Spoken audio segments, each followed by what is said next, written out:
نیاز فرماتے ہیں ایک جوان تھا، مسجد میں آیا، لوگوں سے کہنے لگا روٹی کھلاؤ، کسی نے توجہ نہ کی۔ اس نے کہا میں رب رب بتانے والا ہوں، میری طرف دیکھو تو صحیح۔ کسی شخص نے خیال ہی نہ کیا۔ پھر اس نے کہا یار تھوڑا سوچو، نمازیوں سے کہا، اہل علاقہ سے کہا، انہوں نے کہا تیری طرح کے بڑے درویش دیکھیں۔ مسجد کے محراب میں وہ رب کریم کا بندہ انتقال کر گیا۔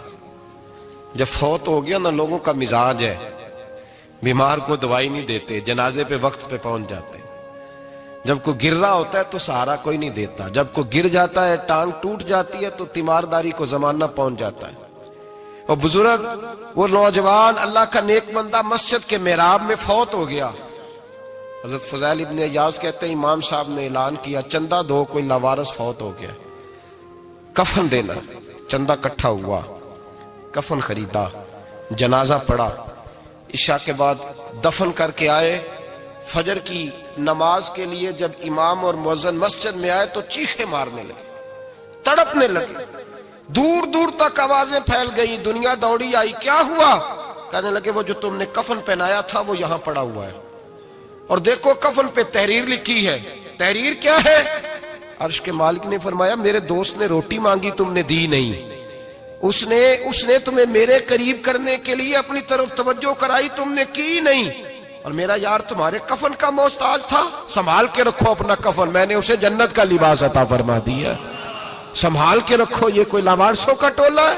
یاد رکھیں جو وارث والے ہیں، وارث والے ان کا رنگ اور ہے، جو ماننے والے ہیں ان کا مزاج اور ہے۔ اپنی زندگی لاوارثوں کی طرح نہیں گزارے، تھوڑا سا ادھر گیا تھا تو پھر تھوڑا سا ادھر گیا تھا تو تھوڑا سا، یہ کیا بات ہوئی؟ یہ کیا بات ہوئی؟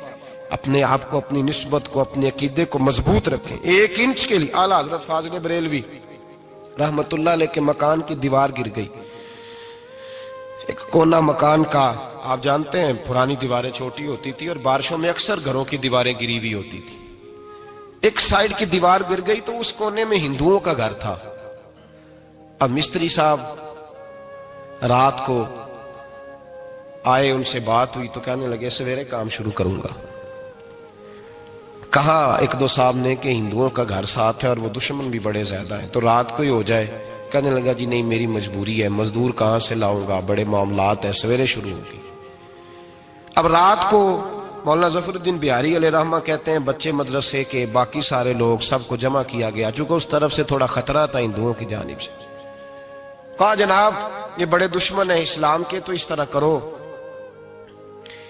کرو کہ دو تین بچوں کی ڈیوٹی لگائیں یا کچھ لوگوں کی یہاں رات کو پہرا دیا جائے۔ ٹھنڈ بھی بڑی زیادہ تھی، کھڑا ہونا بھی مشکل تھا۔ اعلیٰ حضرت رحمت اللہ علیہ عشاء کی نماز کے بعد جلدی حجرہ خاص میں تشریف لے جاتے تھے۔ اس رات جب دیکھا نا باہر شور ہو رہا ہے تو اسی طرح سر پہ ایک رومال لپیٹا تو باہر آ گئے۔ کہنے لگے کیا شور ہے؟ کہ حضور سردی ذرا زیادہ ہے تو یہاں کسی کی ڈیوٹی لگانی ہے پہرے کی۔ 2 منٹ خاموش رہے، پھر فرمانے لگے کوئی ضرورت نہیں، جاؤ سو جاؤ سارے جا کے، کوئی ضرورت نہیں، جاؤ اپنے اپنے گھروں کو، کوئی حاجت نہیں، پہنچ جاؤ۔ کہا حضور مہربانی کرے، وہ طے ہونے لگا تھا۔ فرمایا میری وجہ سے کیوں کوئی ساری رات بیدار رہے، جاؤ تمہیں کہا نا آرام کرو۔ لوگ سو گئے۔ صبح فجر کی نماز پڑھ کے اعلیٰ حضرت رحمت اللہ تعالی علیہ جب سیڑھیاں اتر رہے تھے رضا مسجد کی، تو وہ جس ہندو کی جانب سے زیادہ خطرہ تھا وہ سیڑھیوں پہ بیٹھا تھا، مسجد کی سیڑھیوں پہ۔ سب لوگوں کی توجہ ہو گئی۔ کہنے لگا مولانا میں کلمہ پڑھنے آیا ہوں، مجھے کلمہ پڑھا کے مسلمان کر دو، میں کلمہ پڑھنے آیا ہوں، مسلمان کریں۔ لوگوں کی توجہ، اعلیٰ فرمانے لگے نہیں ابھی تو انتظار کر، تھوڑی دیر کے، اچھی طرح سوچ لے، جذباتی فیصلہ نہ کر کہ تو آ رہا ہے۔ یہ کہہ کے جب 2 سیڑھیاں نیچے اترے اس کے پاس سے تو اس نے پیر تھام لیے۔ کہنے لگا اب ایسے تو نہ کرو، رونے لگا۔ اعلیٰ حضرت رحمت اللہ نے کلمہ پڑھایا، کچھ باتوں کی نصیحت فرمائی، تشریف لے گئے۔ گھیرنے والے گھیر کے بیٹھ گئے، کہنے لگے ہمیں بھی بتا بدلہ کیسے ہے۔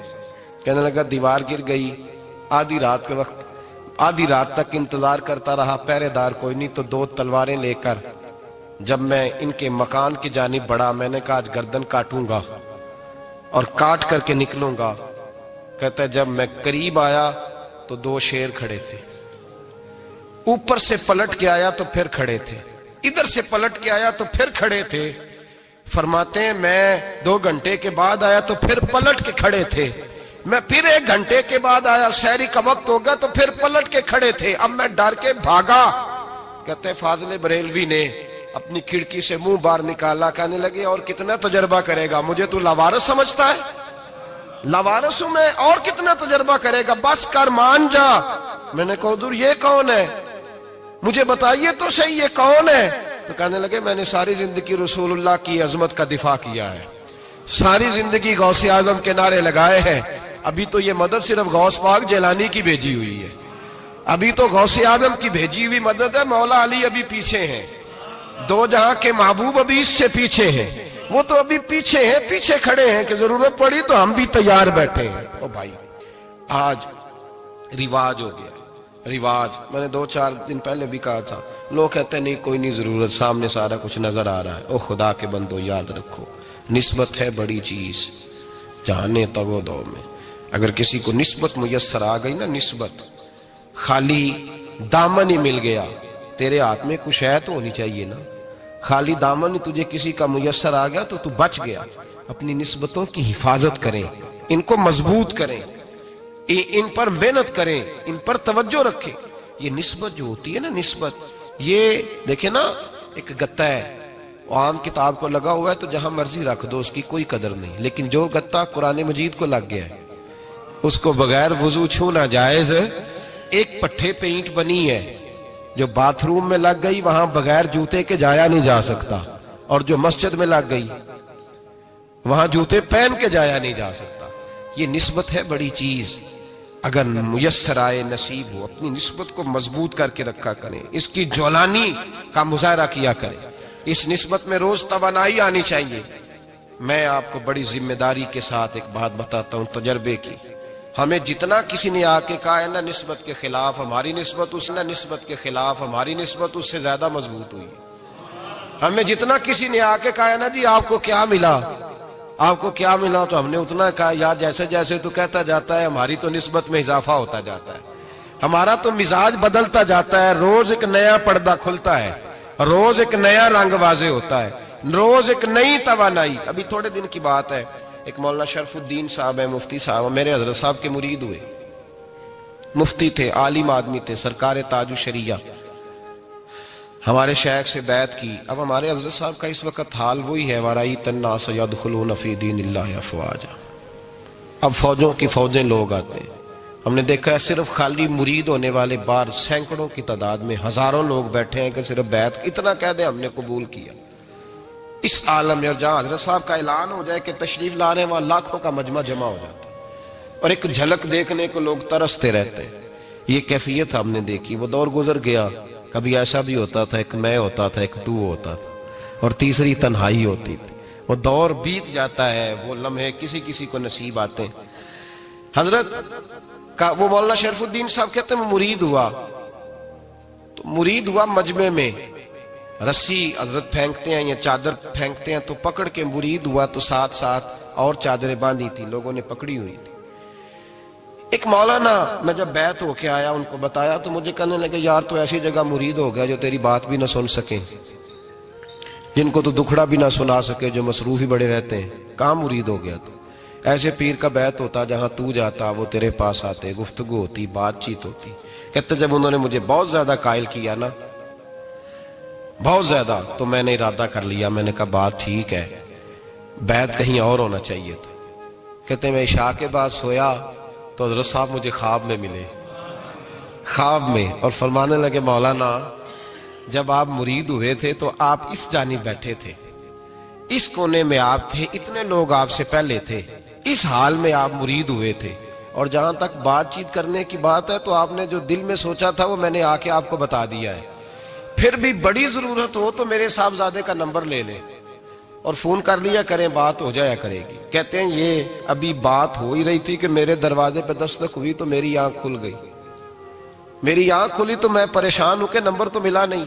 ایک انجینئر صاحب میرے محلے میں رہتے تھے, فرماتے ہیں وہ شام کو میرے پاس آئے اور کہنے لگے مولانا سنا ہے آپ حضرت مفتی اختر رضا صاحب سے مرید ہو گئے. میں نے کہا ہاں. تو کہنے لگے میں ان کے مدرسے میں کام کر کے آئے ہوں, میرے پاس ان کے بیٹے کا نمبر ہے, چاہیے آپ کو؟ نمبر ہے چاہیے. کہتے ہیں نمبر مجھے وہ شام کو گھر آ کے دے گئے. اب جب میں آستانہ نور پہ بریلی شریف ملنے کے لیے حاضر ہوا تو میرے دل میں خیال آیا، جب میں اندر گیا نا تو میرے دل میں خیال آیا حضور خواب جو آئی تھی اتنی بھی جلدی کیا ہے، ذرا ٹھہر جائیے، آپ ملے جو تھے تو صاحب نمبر بھی دے ہی جاتے۔ میرے دل میں خیال آیا تو السلام علیکم کے بعد حضرت کہنے لگے مولانا مجھے تو جلدی کوئی نہیں تھی، آپ کے دروازے پہ دستک ہو گئی تھی، مجھے تو کوئی جلدی نہیں تھی، آپ کا دروازہ بجنے لگا تھا، مجھے تو جلدی کوئی نہیں تھی لوٹنے کی۔ ہر مشکل دی کنجی یارو ہاتھ مرداں دے آئی، اور مرد نظر کرے جس ویلے مشکل رہے نہ کائی۔ بس لوگوں یہ یاد رکھو اور اس پہ عمل کرو، اپنی نسبتوں کو مضبوط کریں۔ ہمارا تو جیسے دن کا اجالا چمکتا ہے نا، چمکتا ہے دل کا اجالا، جیسے نیا دن چڑھتا ہے ہمارے لیے تو ایک نئی روشنی لے کے آتا ہے۔ اپنے آپ کو بیدار رکھیں۔ سورج اگر باہر پورا نکل آئے نا تو جو آدمی آنکھیں زور سے بند کر لے اسے کوئی شے نظر نہیں آتی، پورا سورج نکلا ہوا بھی ہو۔ سورج اسے نظر آئے گا جس کی اپنی آنکھیں بھی کھلی ہوں گی۔ تو آنکھیں ہی نہیں کھول رہے، تو آنکھیں ہی نہیں کھول رہے، آنکھیں، یہ شکوہ آنکھیں نہ کھولنے کا ہے، آنکھیں نہیں کھول رہے تو سورج کیسے نظر آئے گا؟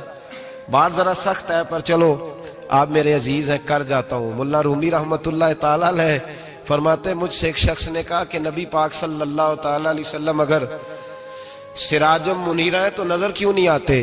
تو میں نے کہا الو اگر آنکھیں بند کر لے تو اسے کوئی شے نظر نہیں آتی، آنکھیں بند کر لے تو اسے کوئی شے نظر، تو آنکھیں تو کھولنا، آنکھیں کھول۔ یہاں میں اپنے کمرے میں یوں پردہ آگے کر کے لائٹ بند کر کے باہر شور مچاؤں سورج کوئی نہیں سورج کوئی نہیں، تو مجھے کوئی بندہ کہے گا پاگل اس طرح کر، باہر نکل، ادھر آ تجھے دکھاؤں سورج ہے کہ نہیں، تیری تو اپنی آنکھیں بند ہے۔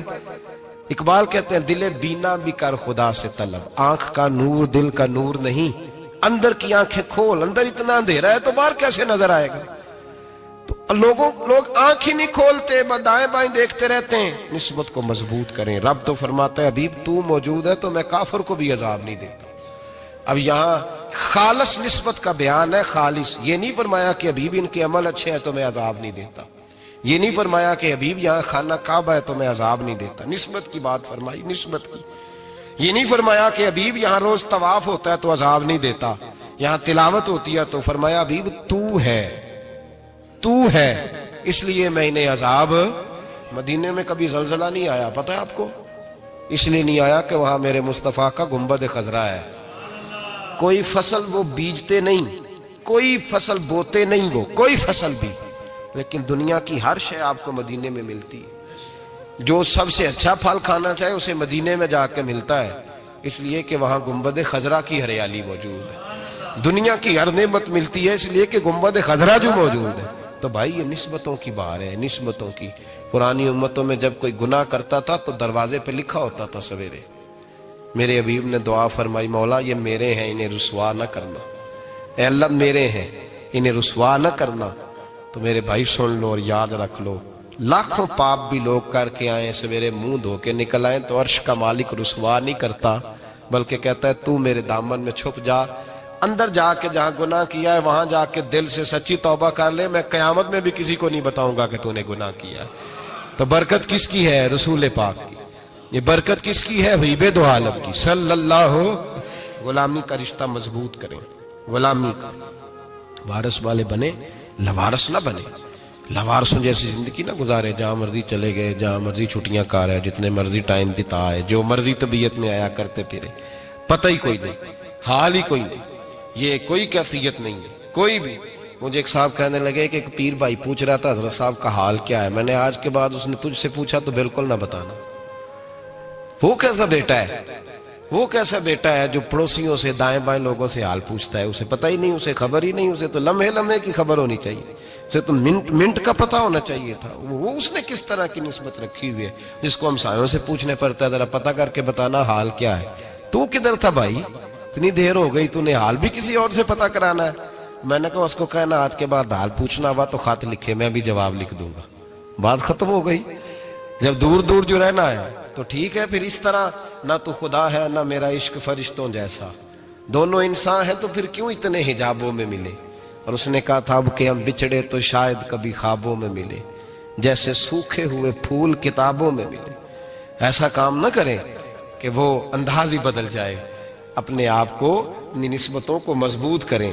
اللہ تبارک و تعالیٰ سے دعا اور التجا ہے کہ اللہ کریم ہمیں نسبتوں کی مضبوطی عطا فرمائے، اور اللہ تبارک و تعالیٰ ہمیں یہ توفیق دے کہ ہم سمجھ جائیں اس بات کو کہ اصل بات ہے کیا، اور اصل کی مضبوطی کتنی ضروری ہے، اصل تک پہنچنا کتنا ضروری ہے۔ اور یہ بھی یاد رکھیں، اماں جب ناراض ہوتی ہے نا، جب اماں ناراض ہوتی ہے تو کہتی ہے بس نکل جاتا، فٹافٹ نکل جاتا، دوڑ جا، کوئی تعلق نہیں۔ ابا بھی کہتا ہے آج آیا تو ٹانگیں توڑ دوں گا، حال ہی کوئی نہیں۔ اور وہی بیٹا جا کے 2 منٹ پیروں میں بیٹھتا ہے، کہتا ہے اماں تجھے پتہ ہی نہیں میں کتنی ٹینشن میں تھا۔ تو وہی اماں باہر نکل کے پہلے بڑھ کے مار رہی ہوتی ہے حد کر دوں گی، پھر وہی اماں کہتی ہے بڑا پریشان ہے بیچارہ۔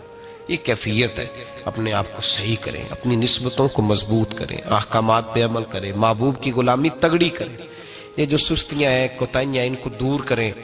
زندگی کا لطف آتا ہی تب ہے جب آپ پورے طور پر اپنے آپ کو چاق و چوبند کرتے ہیں۔ اگر تھوڑا کر لیا، تھوڑا چھوڑ دیا، 1 پڑھ لی، 3 رہ گئیں، 3 پڑھ لیں، 2 رہ گئیں، یہ لطف نہیں ہے، یہ ذائقہ نہیں ہے۔ اپنے آپ کو مضبوط کریں اور پورا مضبوط کریں، پوری اپنے اندر جو ہے وہ جولانی نسبت کی پیدا کریں۔ بس یہ دعا کریں اللہ جب تک زندہ رکھے غلامی میں رکھے، اور مارے تو غلاموں جیسی موت